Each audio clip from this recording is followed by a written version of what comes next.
പെണ്ണെന്ന് കേട്ടു പറന്നു വന്നു. ഈ ടോണിയെ പേടിച്ച് ഇവിടെ പെണ്ണുങ്ങളാരും ബാഞ്ചൊന്നും വേണ്ട. ഞാനേ ഒരുപാട് പെണ്ണുങ്ങളെ കണ്ടിട്ടുള്ളേ. അത് ശരി കേട്ടോ. ഇപ്പം കണ്ടത്ര പെൺപിള്ളേരും കണ്ടിട്ടാവില്ല. കണ്ടിട്ടല്ലേ ഉള്ളൂ. നിങ്ങളുടെ ഈ കളിയാക്കലൊന്ന് നീ ആദ്യം നാളെ കാണത്തൊന്നുമില്ല.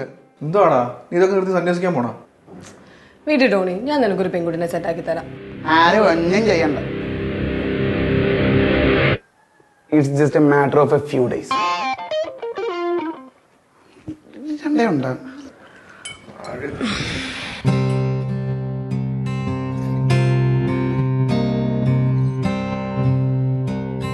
കൊള്ളാം കേട്ടോ. ഇതെവിടുന്ന്? അതെ മാളു, ഈ പെമ്പിള്ളേരോടെ കൊണ്ട് താമസിപ്പിച്ചാൽ മിക്കവാറും നിനക്ക് പണിയാവും കേട്ടോ. എന്താ നീ അവരാട് ചെയ്യത്തില്ല. അത് തന്നെ ഒരു പഴഞ്ചൊല്ലുണ്ടായിരുന്നല്ലോ, 2 തല തീർന്നാലും.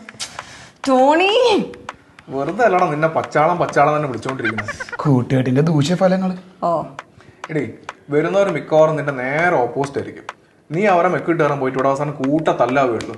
ഞങ്ങളെ ആരുമായിട്ട് സെറ്റാന്ന് ടൈപ്പാ. പക്ഷെ നീ ഉണ്ടല്ലോ, നീ അലമുണ്ടാക്കില്ലെന്നാണ് സഞ്ജു ഉദ്ദേശിച്ചത്.